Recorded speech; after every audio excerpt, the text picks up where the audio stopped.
think I literally cannot make it easier for you. All right, I posted this on my X.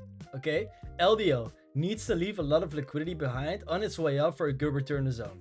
All right, you already see here we are leaving liquidity behind, but I'm going over it. How this played out was just textbook. I hope everyone took it who was watching on my Twitter, and let's just go over it. I will go back in time first so we can trade it as a real trade like we always do.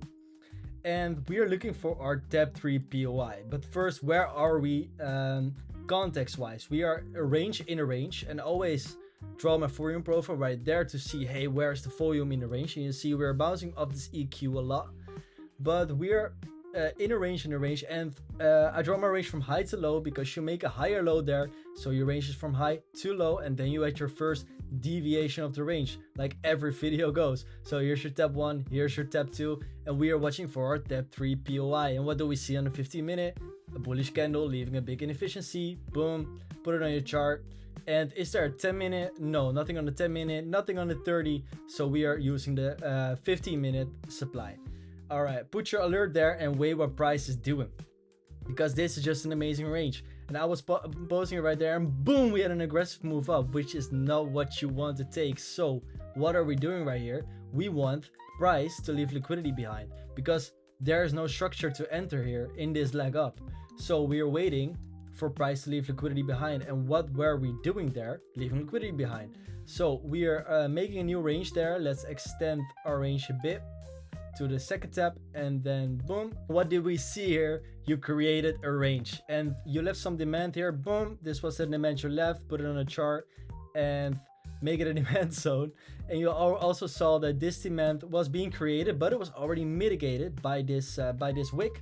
But you create a range here.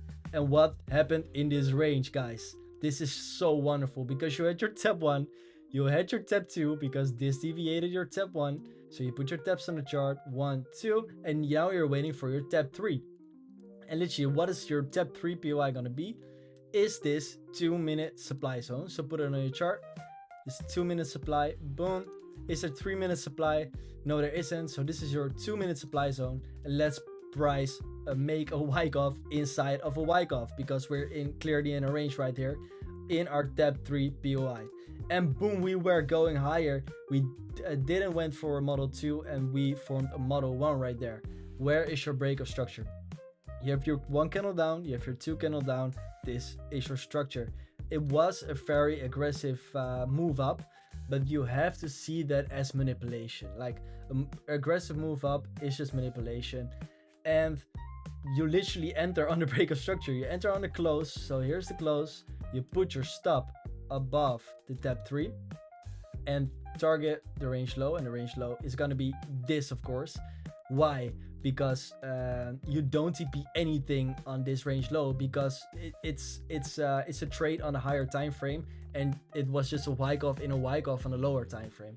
So this is going to be your tab 1, this is your tab 2, this is your tab 3. Making a wyckoff inside a wyckoff was the break in the volume profile. Let's see, it was also in the volume profile. So that's an amazing thing as well, because just as a nice +1.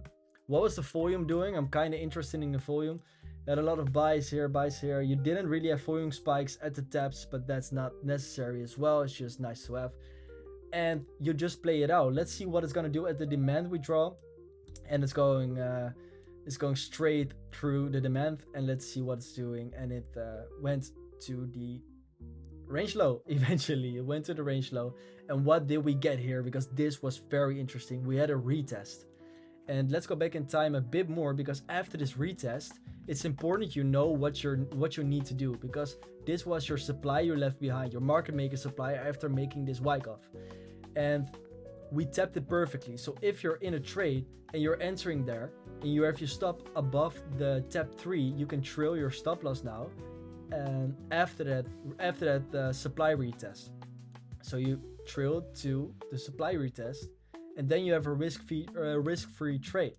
So your stop loss is trailed, and after this mitigation and signs of weakness, your stop loss is trailed, and you can see that it didn't go for the point and just went to the range low for a very nice trade. What was the RR of this trade? This trade was 3.6 RR. It was a very nice trade. again, I just literally gave it in advance. So yeah, see you in the next one, guys. Ciao, ciao.